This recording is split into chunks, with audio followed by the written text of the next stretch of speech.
That summer, the lake was a patient teacher, and I was its shy pupil.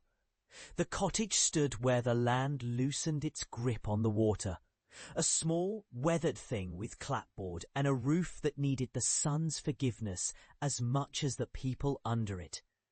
I came then with a rucksack of questions and a heart full of hinge-tingling nerves. The kind of nerves that make a child walk with his shoulders tucked in, as if the world might lean and listen if he moved softly enough. The air carried the taste of pine sap and old rain, and the kitchen would greet me with the warm, honest scent of bread cooling on a wooden board, and tea that still carried steam in its nicks and curls. Grandmother's voice rose from that room like a piece of candlelight, steady and true, arranging the day with little rituals that felt like prayers. Mornings began with the kettle's small, bright whistle, and the way sunlight spread across the linoleum, turning the white into honey. The table wore a cloth that smelled faintly of lemon and oil, the kind that tells you a family lives here and loves to feed the morning as if it were a guest. Grandfather sat with a breadcrumb on his lip and a map of years across his cheeks, talking softly to the sea that lay just beyond the dune road, talking to me as if I could hear the very taste of memory in the air. On the far side of the cottage, the yard curled down toward a low-lying shore where the first boats rested like sleeping birds. Nets hung from the railing, dark with the distant scent of brine and tar. They trembled when the wind found them, and I learned to judge a day by the way the nets would take a bend or lie flat as a tired child's eyelids. The old tin bucket that smelled faintly of diesel, my job that summer, was to help haul things from boat to shore and to listen. Listening, I learned, is not quiet. It is a kind of fullness. There was a boy from down the lane, a few years older than I, whose name I can barely remember now, though his face tilts toward memory as if it were a shoreline, always waiting for the next tide. His family had come to the lake to mend and fish and forget a little of the hard weather they'd walked through, which, if you watched closely, is what every family does on a summer holiday. You mend as you fish, you forget as you listen, you pretend the wind can hold you up even when your legs tremble. He and I found each other in the half-light of the boat shed, where a thin line of sun patched the boards with pale gold, and the dust rode in on a small wind like a story about to break. The discovery of what I would become began with a simple act that felt, at the time, like a trick of patience rather than a revelation.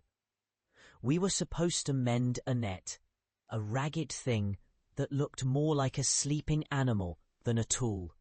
The rope had frets and kinks in it, and it snagged on my fingers with stubborn friction.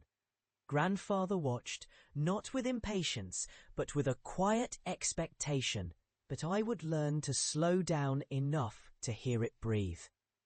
He taught me the bowline, a knot that would hold while the boat leapt or drifted. And as I fumbled and failed and then finally succeeded, I discovered the rhythm of careful hands and a careful mind. The net, when finished, wore a stubborn neatness, a promise that things can be set right if you attend to them with kindness and steadiness. The old man spoke little about big things. He spoke about lines and knots and the way the sea smells when a storm is due, about stitching a torn sail and why a good seam should never rush. The days were full of small doings, the scent of coffee steaming in its pot, the rasp of a towel over a copper tub, the soft clink of tin cups after a meal where the fish was fried until the skin curled like a leaf in autumn. Yet in those small things lay the invitation to a larger, quieter truth, that a life is not only what you do, but how you listen to the world while you do it. The neighbour boy and I, we traded stories as we stitched, and in those stories I found the first shape of my own. I learned to give space to another voice, to let a line you'd thought perfect bend into a better one if someone else whispered the right word at the right moment. One late afternoon, when the lake wore the colour of old brass and the air grew a shade sweeter, a small incident stitched itself into my skin in the gentlest manner. We were on the pier, the boards warm enough to remind you of bread crusts, when a stray gull christened the water with its cry and then circled back to the shore, as if following a story that had to be told aloud. The neighbour boy felt a tremor of fear, the kind a boy has when the world suddenly feels too wide for his small hands, and I watched him. He wanted to dive, wanted to prove himself, wanted to say that he could stand at the edge and not fall. But the sea is not a stage for proof. It is a patient judge that asks for more time than a child is prepared to give. He asked me to tell a tale, anything that would make the sea seem kinder. So I did what I thought I could do. I spoke about a ship named Tether and a crew that learned to listen to a wind that never lied, a wind that taught them to bend and not break. The words came out in a whisper at first, then gathered strength as the water lapped the pilings, and the gulls cried out with that old, brittle joy they always carry. He listened, really listened, not with the quick appetite of a boy who wants praise, but with the slow, careful attention of someone who has learned to trust a story to carry him through fear. When the last sentence found its place, the air changed, softened, as if the world exhaled for a moment, so we could breathe in. We did not applaud. We nodded at the sea and at each other, as if to say, without words, that we understood the unspoken policy of the water. It gives you back what you bring to it, and if you bring gentleness, it answers with patience. Grandmother watched from her porch, with a smile that was half sun and half winter calm. She did not rush to read the moral. Instead, she poured us glasses of cold water and gave us each a crust of bread spread with honey so pale it shone like a small sun on the plate.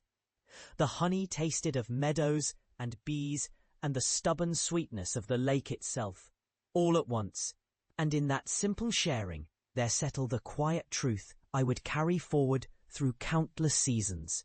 Words shape the world as surely as nets and knots. They can mend a moment as deftly as any needle can stitch a torn sail, if spoken with care and listened to with open lungs and a quiet heart. That summer ended with the kind of dusk that makes you believe time itself has learned to sigh. The laneways grew cooler, the water darker, the cottages smaller against the horizon of the evening. We walked the quiet countryside road after supper, the earth softer under our shoes, as if the ground itself forgave us for carrying away too much light on our day's shoulders. The lamps along the lane flickered with a patient yellow, and the cicadas hummed a long, low note that sounded to me like a promise kept by the season. In those days, the road felt like a long listening line, a place where a child learns that even a single voice, when given the space to rise, can join a chorus that outlives him. I did not realize, not fully, what that summer was shaping inside me.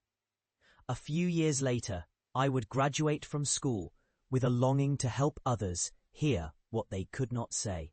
I would seek out quiet rooms to listen to people's losses and their stubborn joys.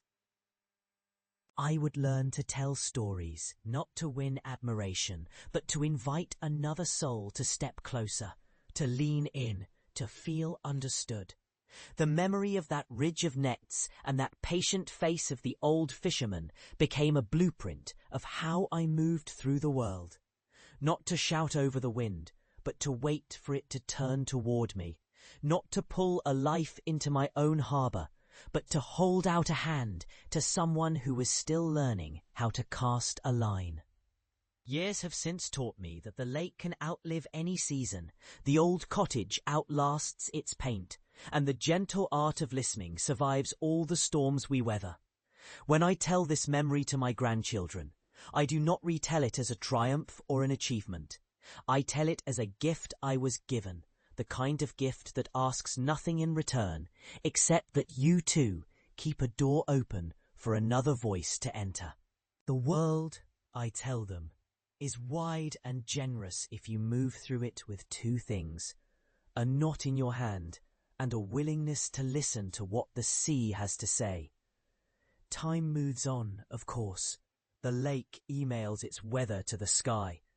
The boats drift away toward other seasons, and the kitchen grows quiet when the generations grow older still. But the memory remains, a soft device for staying connected to the living thread of people I loved, and the quiet, steady work of becoming a person who speaks softly, who waits, who believes that even the smallest gesture, passing a slice of bread, fixing a frayed rope, offering a listening ear, can keep a whole world